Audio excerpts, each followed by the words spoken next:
Bukod po sa pag-aalay ng mga bulaklak at kandila ay may iba't ibang gimmick ang mga dumadalaw natin mga kapuso sa mga sementeryo sa mga probinsya. May singing contest, perya at ito matindi, picture taking sa loob ng kabaong. Narito po report ni Steve Dailisan. Isang kulay rosas na ataulang matatagpuan sa gilid ng sementeryong ito sa Mariveles, Bataan. Pero hindi ito para sa burol ng patay, kundi para sa picture taking ng mga buhay. Nag-i-atraksyon ito sa mga dumalo sa sementeryo ngayong araw. Ang iba, nakuha pang mag-pose habang nasa loob ng kabaong. Ano naman kaya ang pakiramdam ng nasa loob ng ataol? Ay, ala lang, parang mahinga ka lang sa lilim. Mistulang tourist attraction din ngayong araw ang musileo ni Yumaong dating Pangulong Ferdinand Marcos sa Batac, Ilocos Norte. Itinaon daw talaga sa undas ng mga bakasyonista ang pagdalo sa labi ni Marcos. Gusto po malaman, saka makita po. At kahit ipinagbabawal ang pagkuha ng letrato, hindi nagpapigil ang ilang bumisita.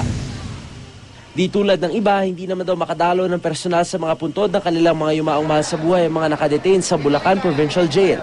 Buti na lang daw may electronic o e-dalaw. Ayon sa warden, nagtalaga sila ng mga jail guard na pupunta sa iba't ibang sementeryo sa Malolos, dala ang laptop na may broadband. Maganda po para sa amin kasi kami nakakulong dito. Kahit na nakikita namin yung nangyari sa labas sa mga mahal namin sa buhay. Kakaiba rin ang paggunita sa Todos Los Santos ng mga taga-Tayog, Pangasinan. Dahil kung sa ibang sementeryo, bawal ang ingay, dito, bida ang mga bumibirit sa sing-along contest. Marami sa mga bumibisita sa sementeryo, itong inaabangan taon-taon. Para bang nalilibang ka rin sa mga kumakanta. Oo, nakakaaliw ho. So kahit maliit ang panahon, okay lang? Okay lang po.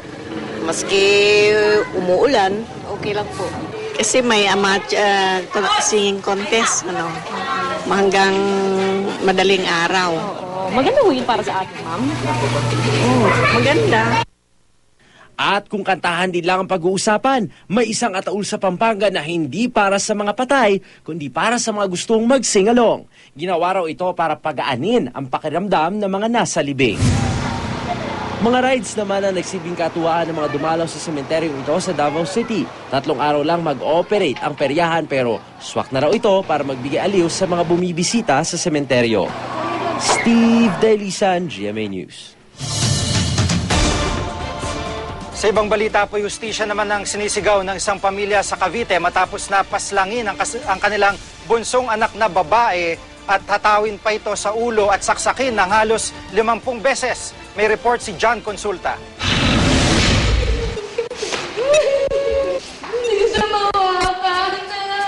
Tila pinagsakluban ng langit ang pamilyang Magalang matapos malamang patay na ang kanilang bunsong si Cyrus.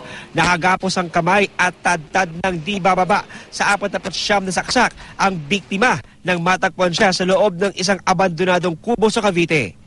Oo, maalalahanin siya. Gusto niya pag-uwi, may pasalubong.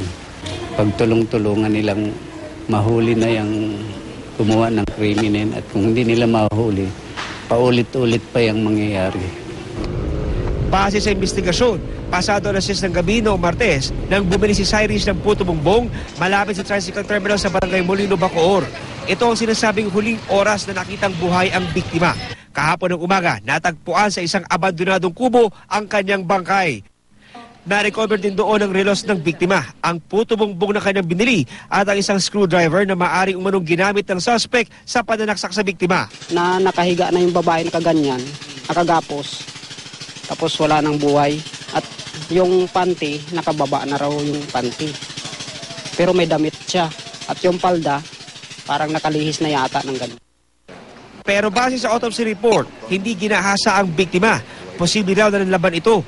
Kanina, binalikan ng mga magulang ni Cyrus ang lugar kung saan siya natagpuan. Nag-alay sila ng kandila at dasal. Bakas pa ang dugo sa hollow block na pinupok umano sa ulo ng dalaga. Yun ang pinaka-fatal sa kanya, yung kanyang yung blunt object na binagsak sa mukha niya. Nakita siguro may itsura kasi yung victim natin, so doon siguro sila nagkaroon ng interest ng mga suspect natin. Ikinagulat naman ng kanyang mga dating kaklase ang nangyari kay Cyrus. Malambing, masiyahin at puro ng pangarap ang dalagang nagtapos ng cum laude sa University of Santo Tomas. Makikita mo po sa expression ng mukha niya na na-excited po siya para sa'yo. Na gustong-gusto po niyang makita na ma-reach mo yung goals mo sa buhay. Hostisya ngayon ang hiling nila. Sabi ko sa kanya, kahit takot ako sa multo, magpakita siya sa akin. Sabi niya, sino yung gumawa. Tapos yun, para malaman lang, para makuha nila kung anong dapat sa kanila. Tuloy-tuloy naman ang follow-up operation ng mga otoridad para matuntun ang tinatayang 2 suspect na nasa likod ng krimen. John Consulta, GMA News.